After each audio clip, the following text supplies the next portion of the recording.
dia eu resolvi fazer. E eu fiz 60 pães de mel e eu e meu pai, a gente sentou no sofá e a gente comeu todos.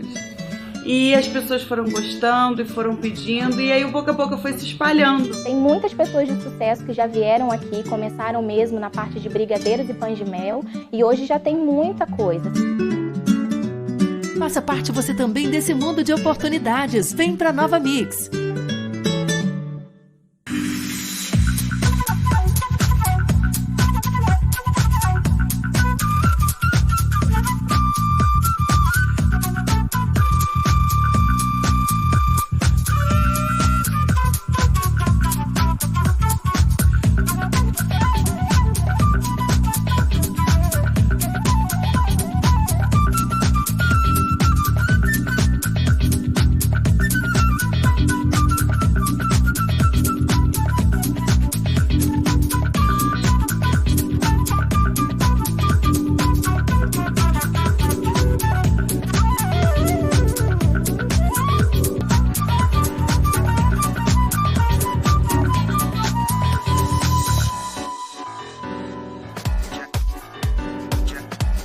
Alô, telespectadores, boa tarde, mais uma tarde aqui com vocês, né? Graças a Deus, uma tarde bonita, espero que no sábado esteja assim também, né?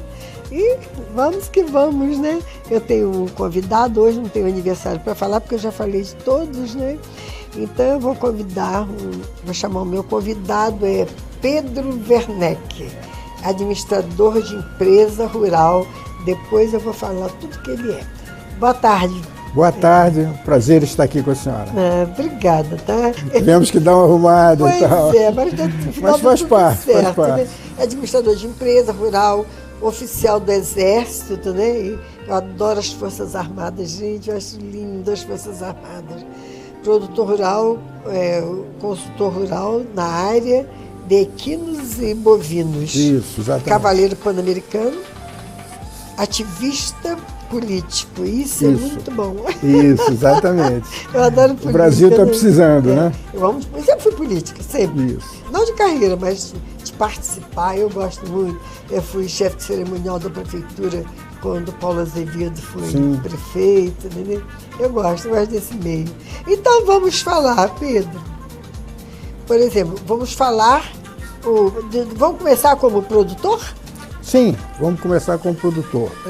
Eu desde jovem, né, que eu milito nesse meio rural, inclusive eu vivi durante muito tempo no meio rural, nessa região serrana aqui do nosso querido estado do Rio de Janeiro, e com isso eu desenvolvi muito essa atividade rural. E a minha especialidade sempre foi equinos, né, no caso cavalos especificamente, as raças nacionais, e esses bovinos de raças nacionais também. Então eu trabalhei muito com esses dois.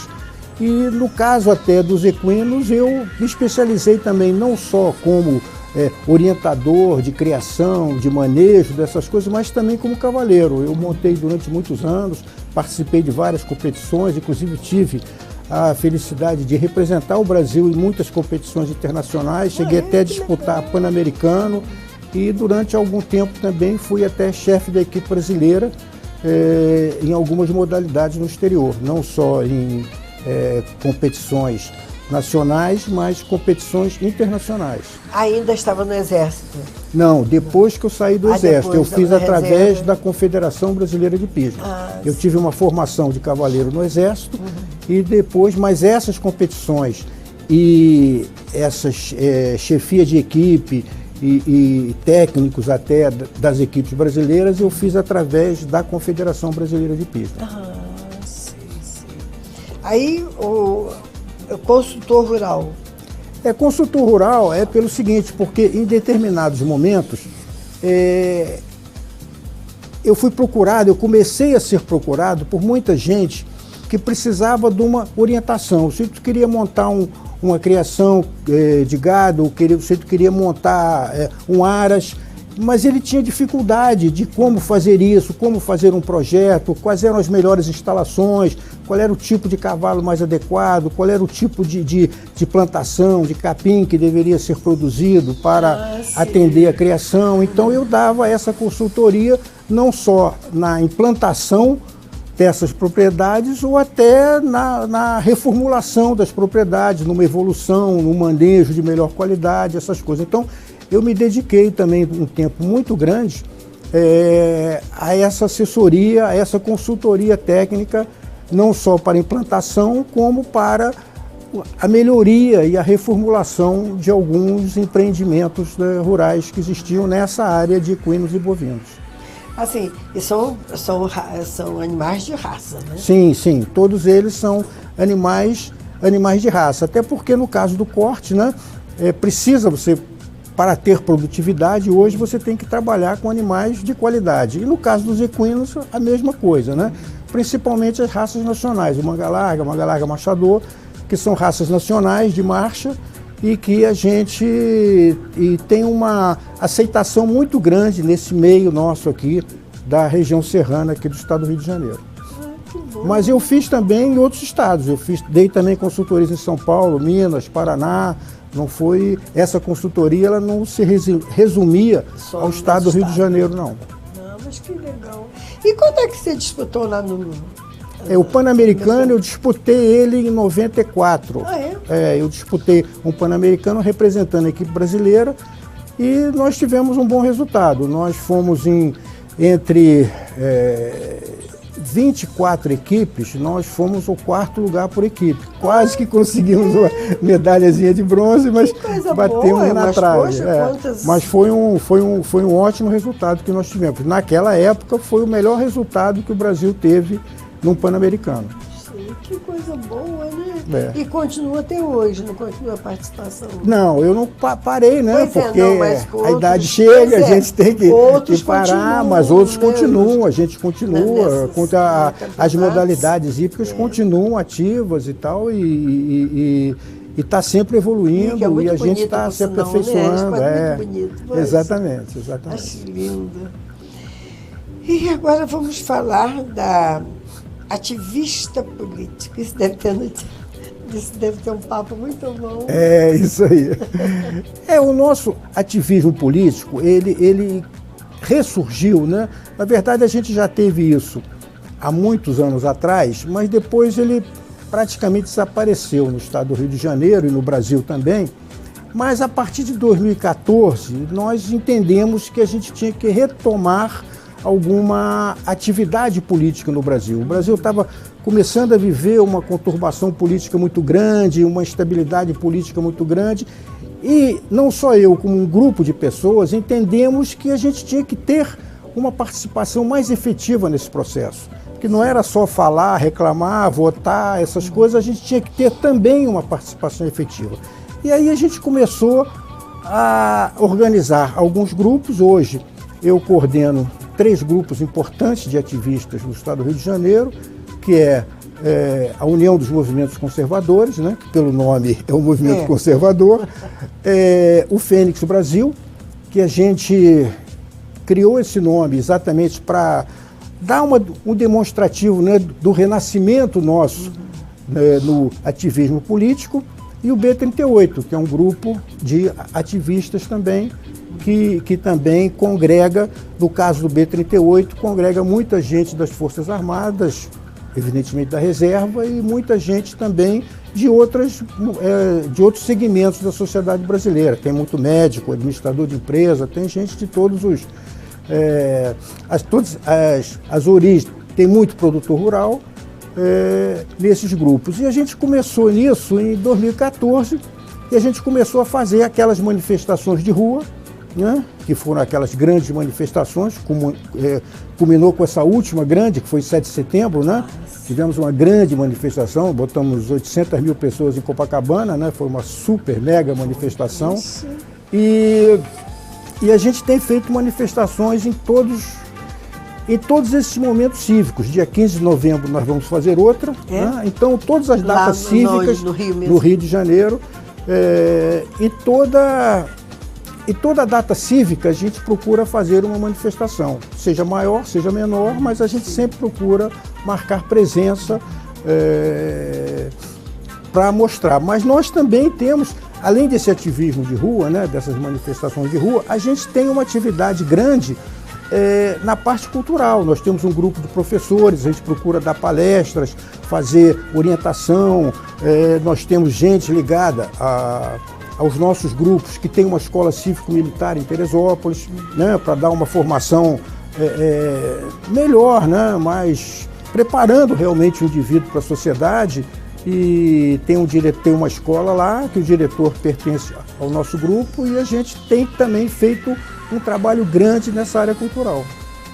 Então a gente é bastante eclético, né? Procura trabalhar em tudo. Claro, mas tem que ser, né? Agora, esse grupo ativistas é o ativista da direita, não? Isso, exatamente. Nós somos, que a gente, resumindo, né? A gente é a nova direita conservadora, né? Porque os conservadores, durante muito tempo, eles ficaram muito assim, acadêmicos. Eram grupos acadêmicos, grupos fechados em torno de si mesmo. E a gente entendeu que a sociedade moderna pede que as pessoas interajam mais, se comuniquem mais, as redes sociais estão aí para isso. Então a gente precisa levar esses fatos, a nossa realidade, às pessoas, né? Então a gente chama de nova direita porque foi exatamente o momento que a gente quebrou esse conservadorismo acadêmico com o conservadorismo militante. Então a gente chama de nova direita por causa disso.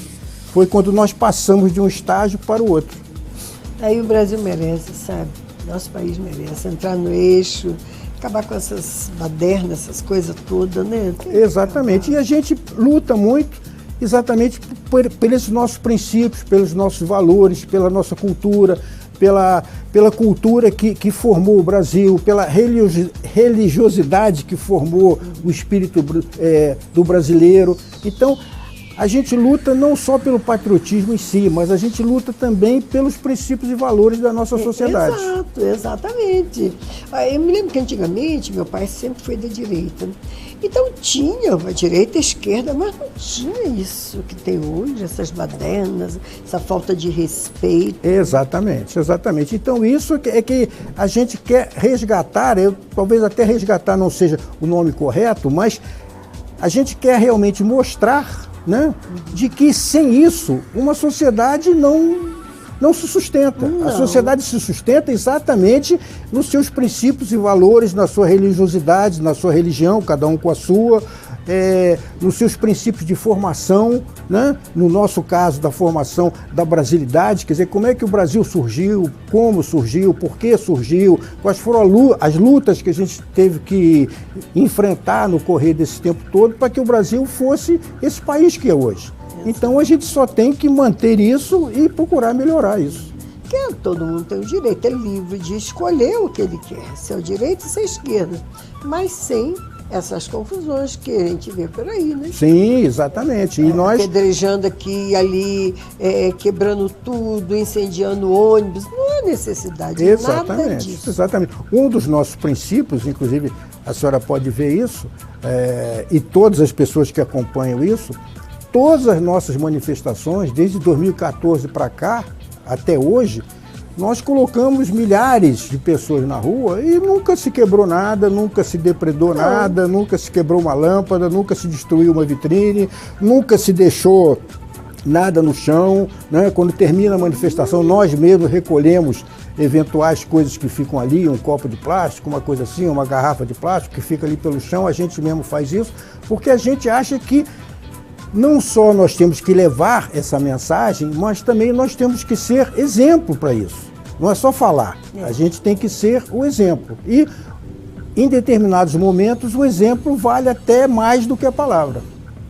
Mas isso já faz parte, sabe, da falta de educação, do comportamento da pessoa, não é isso? Sim, sem dúvida, sem dúvida. Porque eu não saio da rua para quebrar nada, eu vou participar.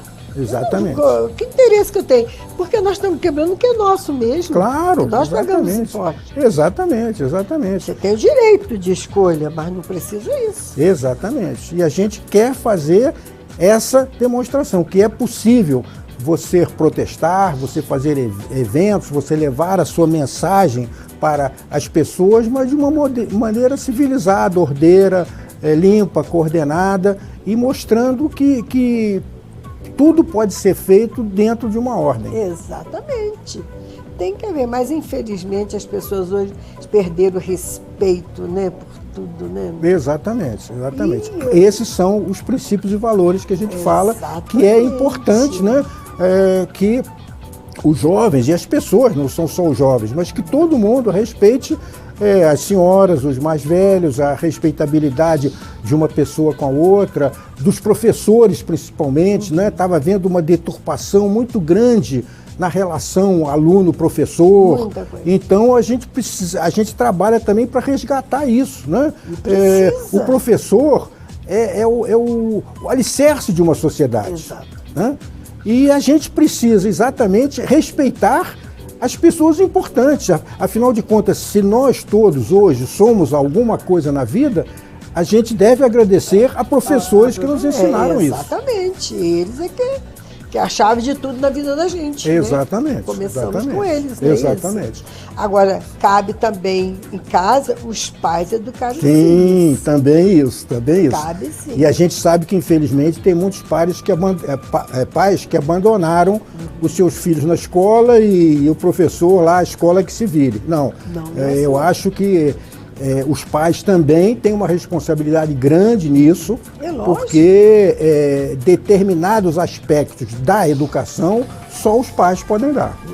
Um dia desse, ouvindo, um aluno desacatou a professora, fez uma série de coisas. E ela mandou chamar o pai, botou de castigo, mandou chamar o pai.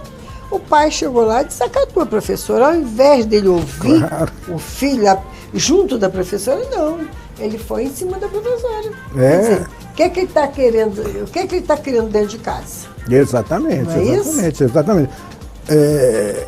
Na sequência disso, o filho também não vai respeitar o pai em casa. Não vai. Por isso que a gente vê tantos marginais por aí, começa. Exatamente. Né? Começa assim. Exatamente. E depois, aí fica difícil você, depois da pessoa adulta, fica difícil você colocar ela num padrão social razoável de convivência. Né? Eu me lembro, quando estava no colégio, minha mãe dizia, quando você ia para o colégio, minha mãe dizia, olha, respeita a professora, que ela é a sua segunda mãe. É verdade. Minha mãe dizia isso para mim. É verdade.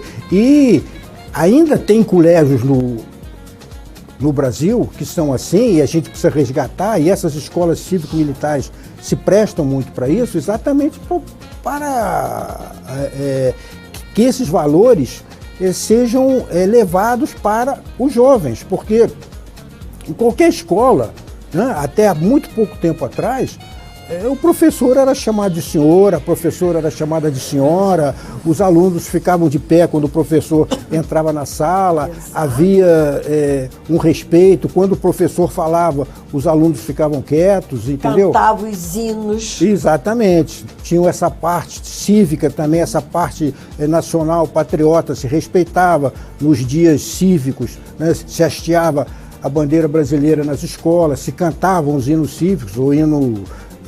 podia ser o hino da bandeira, o hino da independência, o hino nacional brasileiro, mas as pessoas sabiam isso. Nos cadernos nossos escolares vinham os hinos. Exato. Você quando comprava... exatamente. Hoje não tem mais os hinos nos cadernos. Exatamente. Quando a gente recebia os cadernos escolares, na capa de trás, na contracapa e dentro do caderno vinham todos os hinos cívicos nacionais. Eu acho que isso tinha que ser resgatado para o aluno já aprender a cantar o hino. Exatamente. Não sei nem se cantam mais o hino nas escolas. Não, na grande parte delas não, mas isso também é um trabalho que a gente está fazendo, está trabalhando junto com as escolas, nessas escolas cívico-militares. Esses hinos já são cantados, já se começa cantando o hino nacional, já tem formatura antes de começar as aulas, porque tudo isso forma o caráter e a brasilidade das pessoas. Isso tem que ser de jovem. Ah, sim. E eu acho que são coisas que têm que ser resgatadas, não tem? Exatamente. Nesse nosso país tem muita coisa. Exatamente. E, vamos dizer, num grande senso, né, num grande trabalho, o que a gente procura fazer isso, é resgatar esses valores, esses princípios morais e éticos da sociedade brasileira. Esse país tão bonito, né? Um país tão bom, não é isso? Nós Verdade. temos tudo aqui. Verdade. Por que as pessoas estão lidando com ele assim, né? É uma covardia. É verdade, não é? É verdade. Um povo bonito, um povo amigo, não é isso? É verdade, mas é aquele negócio. Infelizmente, a gente deixou por algum tempo que as coisas caminhassem de qualquer jeito, a gente não deu muita importância para isso, essa que é a realidade, mas agora não, agora tem realmente muitas pessoas que estão percebendo isso, estão dando importância a isso, e os nossos grupos eles foram formados exatamente para isso, não são grupos de confronto, não são grupos de briga, são grupos para demonstrar isso que esses valores que a sociedade brasileira precisa para continuar avançando e continuar a ser uma sociedade melhor, porque em alguns aspectos nós até andamos um pouco para trás. Andamos sim, andamos sim. Porque era para ser o contrário, né? Caminhar para frente. Exatamente, né? Exatamente. Mas eu gostei desse grupo seu, assim, de ativista, que é ativista do bem. É isso aí. Isso aí. Ativista do bem. Isso aí. E a gente procura fazer também alguns trabalhos sociais, a gente procura atender pessoas mais carentes. Nessa época da pandemia, por exemplo, nós tivemos muitos trabalhos em algumas comunidades, não só do Rio de Janeiro, como de Teresópolis e alguns outros municípios da região serrana, exatamente tentando, dentro, evidentemente, das nossas possibilidades, ajudar, né, a sociedade a sair desse grande problema também que a gente teve da pandemia, que é um problema internacional, mas que afetou demais o Brasil. Ah, sim, como afetou, né? Afetou muito. Até eu acho esse desencontro dos políticos também, né? É verdade, é verdade. Isso atrapalha muito o nosso país. É verdade. Infelizmente, nós temos passado por uma época, assim, de políticos fracos. O Brasil já teve, em outros momentos, bons políticos, gente de valor, gente séria e tal. Infelizmente, essa safra de político atual, com raríssimas e honrosas exceções, é muito fraco. É muito fraco. Realmente. E isso é uma outra coisa que a gente, no momento adequado, a gente vai ter que enfrentar também. Porque todos eles estão envolvidos com falcatrua, todos eles. Nosso Estado, quantos governadores presos, gente? É verdade. Quantos lá com tornozeleira, com tudo? Acho que os últimos 4 ou 5 governadores ou foram presos, ou responderam a processo, ou tiveram dificuldade. Então, isso é uma coisa que nós temos também que, no momento certo, enfrentar esse problema, mas principalmente no estado do Rio de Janeiro. Talvez o estado do Rio de Janeiro é o pior. É o pior de todos, se não for o pior, é um dos piores, com certeza. Piores. Porque o Nordeste também é bem... Tem uns estados, tem uns ali complicadinhos também. Um dia desse eu estava pensando, eu estava me lembrando, o Maluf morreu? Não morreu não, mas ele está bem doente e continuou preso. Conseguiram prender o Maluf? Ele está em prisão domiciliar, mas ele continua preso. Ele continua preso, mas ele está... domiciliar mas esse já é carta fora do baralho, ele está muito doente, muito idoso, está muito doente. Mas existem outros Malufs por aí. Com muito mais força. É isso aí. Eu estava pensando, não ouvi falar mais no Maluf. E, poxa, será que ele morreu? Não, ainda está aí, né? Tudo tem um preço, né? É verdade, tudo tem um preço. É verdade. Né? As pessoas esquecem disso, né? É verdade. Uma confusão que foi com essa vacina, né? Vende comprado por dólar, não sei quem comprou.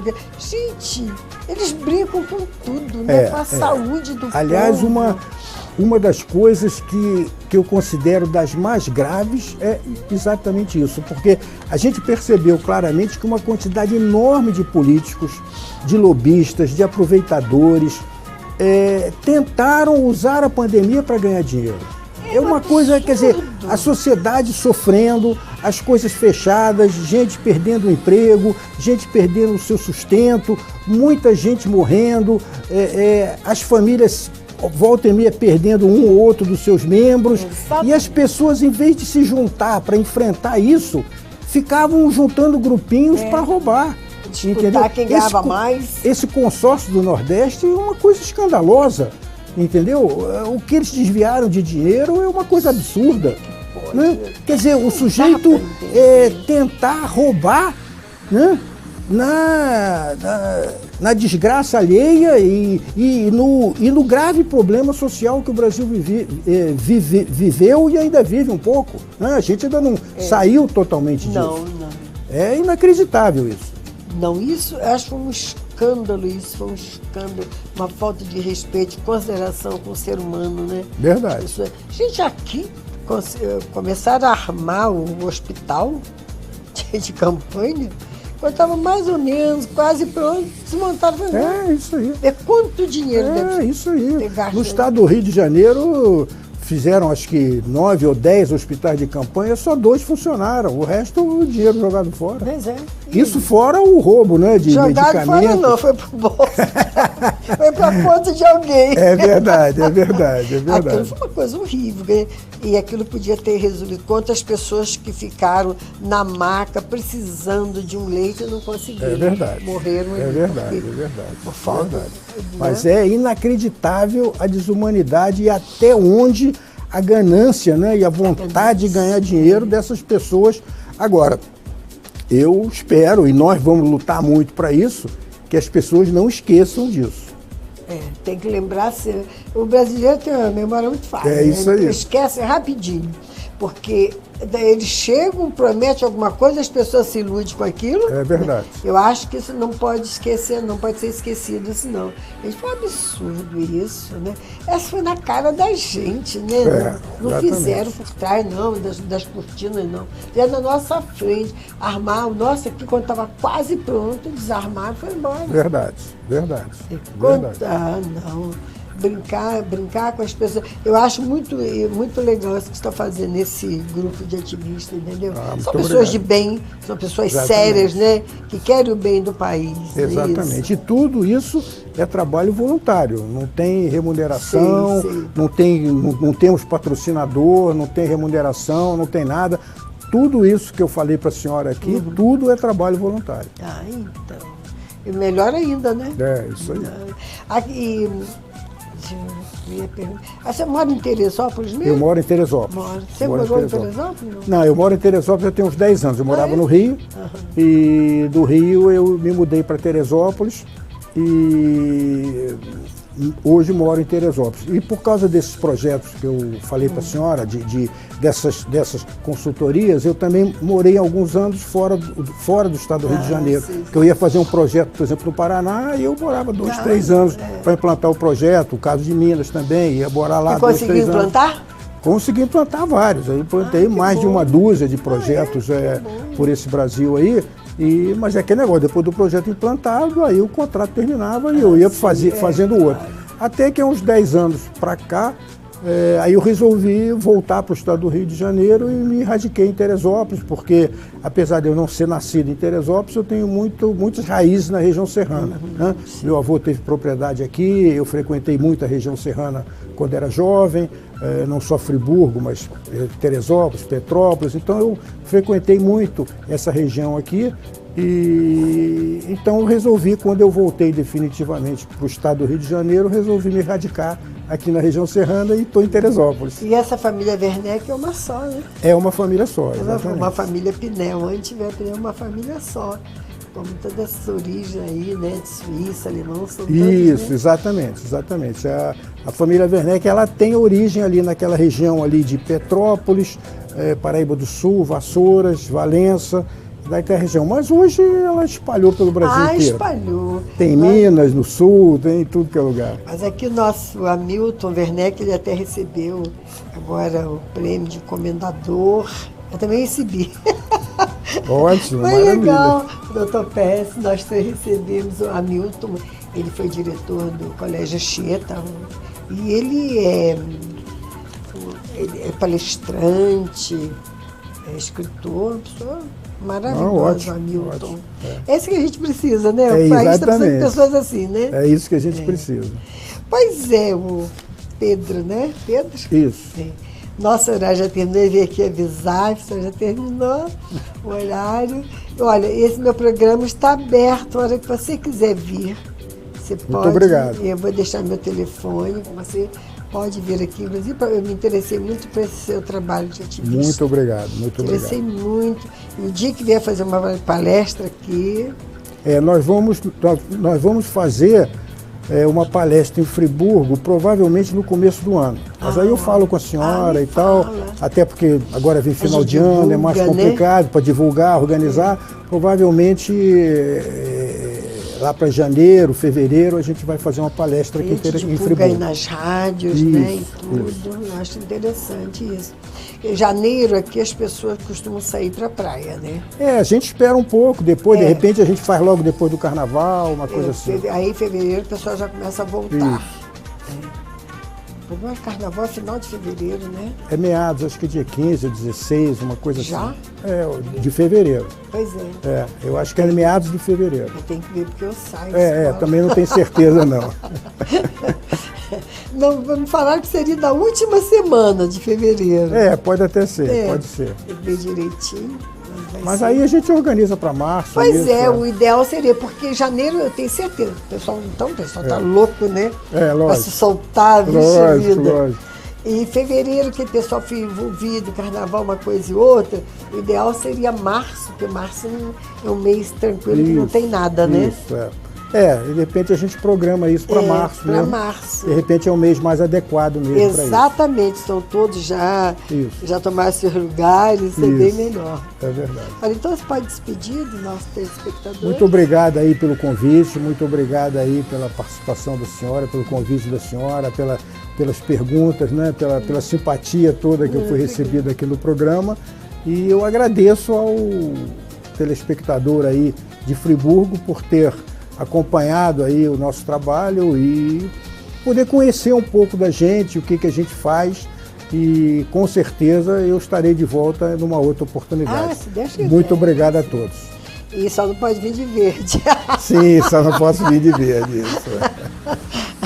Telespectadores, até semana que vem, se Deus quiser. Um beijo muito grande para vocês. Tchau.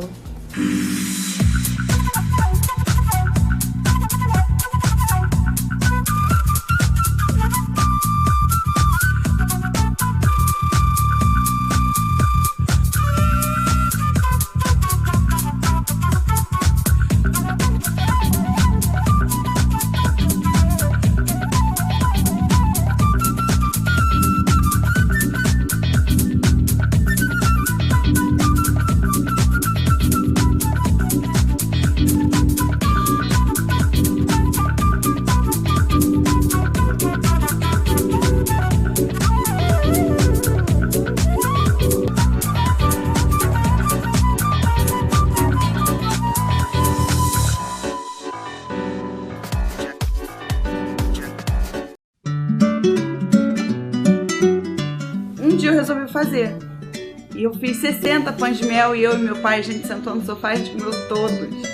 E as pessoas foram gostando e foram pedindo, e aí pouco a pouco foi se espalhando. Tem muitas pessoas de sucesso que já vieram aqui, começaram mesmo na parte de brigadeiros e pães de mel, e hoje já tem muita coisa. Faça parte você também desse mundo de oportunidades. Vem pra Nova Mix.